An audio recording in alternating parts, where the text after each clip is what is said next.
So how long have you been doing that? So I've been with Chi Alpha for 11 years. But part of that was, so when I left the last church I was a youth pastor at in 2010, then I had to make you fill out paperwork to get accepted. And then I had to raise a budget to go and do an internship. Okay. So I did an internship at the Ohio State University. Oh, okay. Yeah, so I would drive down there on a Wednesday, stay for a few days, and then come back home. Most internships, though, if you do it the right way, you actually go and move there. At the time, because I had already been in ministry for like 20 years, we were coming back here, we owned a house, family was here. They allowed me to do a driving one, which was good, but also I missed some elements of being there all the time, right? Yeah. But so I did my internship, completed that, then had to apply for national appointments to be fully appointed, and then raise more budget because your budget increases at that point. And then did all that, and then so I've been on campus since January of 2013. Okay. So, but I ended up getting I knew I didn't want to go to grad school, and then I ended up getting a position before I even graduated school at a church in Massachusetts. So. Oh, okay. Yeah, so it all worked out. So you went right back to Massachusetts. What brought you back here? Yeah, or not back here. To here. So I went to Massachusetts, and I was at a church that was like a church plant. And people be smoking the church plant sometimes. Yeah. So I was there, and then but the funny thing was this: I started really in January. I still had a semester of school left, so I would drive back once a month. It was 6 hours. Wow. It's been like the weekend or whatever. But there was some students in that church who were like college students that went to Valley Forge at the same time I did. So they'd call me they'd be like, hey, he's my youth pastor, even though they were like college students. Yeah. But so I was there, and then when I graduated, the next day I moved into an apartment up there. It was only like an hour from my home where I grew up. Massachusetts is real small anyways, you can get anywhere. And but then I was there through the summer, and then the pastor and his family kind of moved to a different church. And then back then, usually like the staff left as well. Yeah. So I was back home, and then I was looking for a church, and ended up, believe it or not, from there I ended up at a church in West Virginia.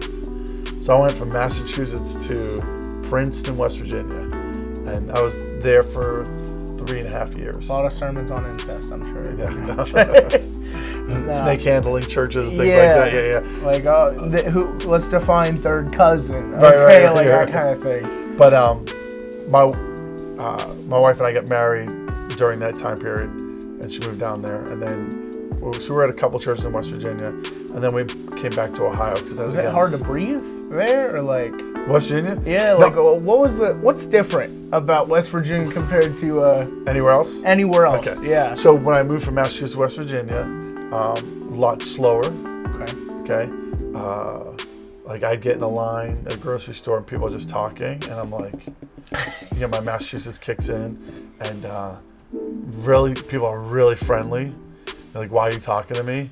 And that kind of stuff. But I mean, that helped me to learn to be. You're going from this Massachusetts kind of attitude to that, and I really enjoyed my time there. I have a lot of really great friends from there. It's crazy. One of our students from the first church we were at down there, actually a pharmacist at the Cleveland Clinic. Oh wow! Yeah. So she lives in the area. Were you north or I was south? southern. I was the last. If you run down 77, I was in the last exit on 77 before you get to Virginia. And then the second church I was at was right outside of Charleston, so it was right outside the capital. So you got a lot more there. There's a lot less people with accents. Yeah. Because it was more of a transient type, people. More urban. Yeah, but yeah, a lot of fun. I enjoyed my time there. I have a lot of great friends from there. I was just last night. I was in Zanesville, Ohio, speaking to some pastors, trying to raise support. And I felt like because Southern Ohio is a lot like West Virginia. Yeah. And I'm driving, just seeing, I'm like, I feel like I'm back in West Virginia. And part of me is like, this is kind of cool. You feel a little bit less stressed, more relaxed, more.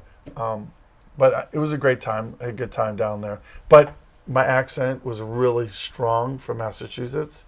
So I got a lot of, weird looks from people. Like my first fundraiser was a car wash at Hardee's. They're like, what? So we're having a car wash at Hardee's. So we had to navigate all through that. So, but it's fun. It was a So good you time. picked up on the accent a little bit, though. Yeah, I had my Massachusetts accent down there. So because we don't pronounce, like, we drink water, that kind of, drive our car, things like that. So those things, there's like this language barrier, right?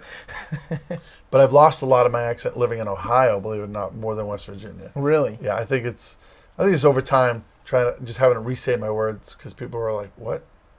And they say, "Okay, water, car, that kind of stuff." That had to be fun. Is it like it's like intervention? Probably. They're like, Yeah. All right, you're on intervention. Yeah. You got a problem with the accents. All right. And it kicks in when I'm tired, right? Or if I've been back home, it really kicks in. And my daughter will laugh at me if my accent, if I say a word with my accent, and she's just like, and I'm like, yeah, I just said that, or so it's funny. Yeah.